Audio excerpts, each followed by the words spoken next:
guys, time for Hot Topics. Let's do it.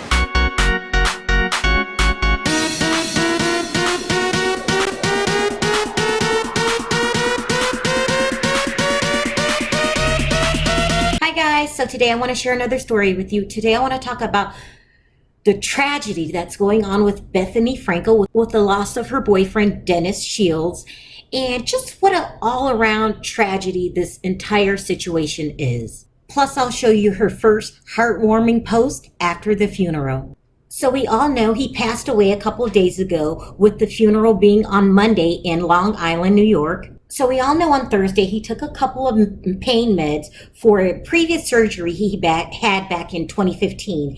And he woke up Friday that morning at 9 o'clock and he felt that he had taken too much. He had asked his maid to go to the local pharmacy and get some Narcan to reverse the effects of the drugs. Now we know Narcan is known most of the time to do the reverse. It will bring you out of opiate overdose. Unfortunately for Dennis, he couldn't get the drug in time. He fell unconscious, which led to his death. So this was a sudden and unexpected death to everyone, including Bethennny, who was alleged to be in her home in Bridgehampton.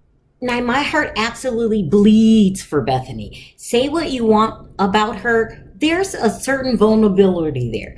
Even with all of her success and her trash talking, she's just very vulnerable, and she talks about it. She's not shy about it. She talks about her childhood and not having a family before Bryn came along, and the tumultuous divorce she went through with Jason. And it's just like, I always see a little girl inside of Bethennny when I look at her.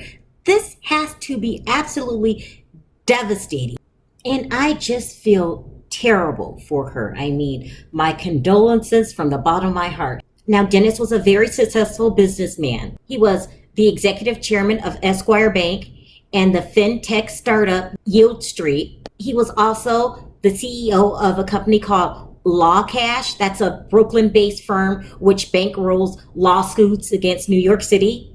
He's also lived in Trump Tower and had that apartment listed on the market for $4.75 million. She had him on the show once. She also mentioned that he had proposed to her back in April, where she didn't say yes, she didn't say no. She wanted them to work through some things before they got married, but I have a feeling these two probably would have got married. He was also a father of 4 and was married for 26 years to a woman by the name of Jill before dating Bethennny. They also knew each other for over 20 years. Now, of course, all of the housewives reached out to Bethennny, offering their condolences, Jill and Vicky, including Carol. I mean, when something like this happens, it's a reminder to all of us just how petty useless fighting can be. Now, the rumors are Bethennny is devastated and distraught. Her world has been shattered, and that's to be expected. I mean, I'm sure in time she might get over it. I mean, if she gets over it at all.